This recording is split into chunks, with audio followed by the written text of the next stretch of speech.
এই glass cup মাছটা গ্রাম থেকে পাঠিয়েছে, ধুয়ে কুটে সুন্দর করে ফ্রিজে রাখা ছিল। আজকে আমি এটা হলুদ লবণ দিয়ে রান্না করব। দেখুন আমি মাছগুলো প্রথমে ভেজে নিচ্ছি সুন্দর করে। আমি এটা আলু সেদ্ধ করে নিয়ে টমেটো দিয়ে এবং বড়ি দিয়ে রান্না করব। আমি মাছগুলো ভেজে নেব আগে শুরুতে। মাছ দেখেন মাথাটা তো সুন্দর করে ভেজে নিচ্ছি, এদিকে ঘুরিয়ে ঘুরিয়ে যেন সুন্দর করে ভাজা হয়। তারপরে বাকি মাছগুলো আমি ভেজে নিচ্ছি। মাছের কিছুটা রেখে দিয়েছি আমি ফ্রিজে, আর কয়েক পিস আমি রান্না করতেছি। দেখুন মাছগুলো সুন্দর করে হলুদ পালট করে রান্না করে ভেজে নিব সুন্দর করে লাল লাল করে। মাছগুলো ভাজা হয়ে গেলে আমি তখন বড়িগুলো ভেজে নেব। এখন মাছগুলো আমার প্রায় ভাজা হয়ে গেছে, তুলে রেখেছি। আমি এই পর্যায়ে বড়িগুলো ভেজে নিচ্ছি। বড়িগুলোও সুন্দর করে লাল লাল করে ভেজে তুলে রাখছি।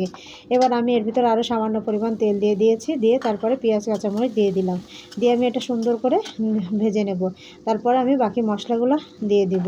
দেখুন আমি এখানে জিরা গুঁড়া, হলুদ, ধনিয়া গুঁড়া, রসুন বাটা, আদা বাটা আর মরিচের গুঁড়া সব মশলাই আমি দিয়ে দিয়েছি। তারপরে আমি এখানে সামান্য পরিমাণ লবণ দিয়ে দিব। দেখেন পরিমাণ মতো লবণ দিয়ে দিলাম, দিয়ে আমি সুন্দর করে এটা কষিয়ে নেব। আমি সামান্য পানি অ্যাড করে দেব, দিয়ে সেরে আমি এটা আরও সুন্দর করে কষিয়ে নেব। এই যে আলু সিদ্ধ করে ছুলে রেখেছিলাম, এখন আমি মশলা কষানোর ভিতরে আলুগুলো ঢেলে দিব। আলুগুলো ঢেলে আমি সুন্দর করে এটা কষিয়ে নেব, ভালো করে নেড়েচেড়ে কষিয়ে নেব। এই পর্যায়ে আমি বড়িগুলোও এর মধ্যে দিয়ে দিব। বড়িগুলো দিয়েও আমি কষিয়ে নেব এটা সুন্দর করে। সামান্য পরিমাণ পানি দিয়ে দিয়ে আমি অনেকক্ষণ ধরে এটা কষিয়ে নেব, যেন কষানোতে আমার বড়িগুলো প্রায় সিদ্ধ হয়ে যায়।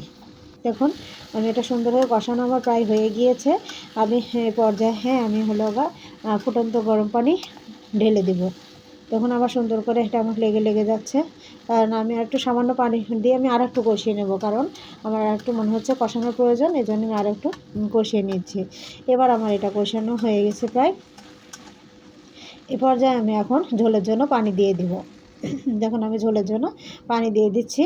পানি দেওয়ার পরে আমি কিছুক্ষণ এটা ফুটে আসবে যখন, তখন আমি দিয়ে দেবো টমেটোগুলো। দেখুন ফুটে এসেছে, আমি এখন এগুলো টমেটোগুলো দিয়ে দিলাম। টমেটোগুলো দিয়ে যখন এটা সুন্দর করে ফুটবে, এ পর্যায়ে আমি ভাজা মাছগুলো দিয়ে দিব।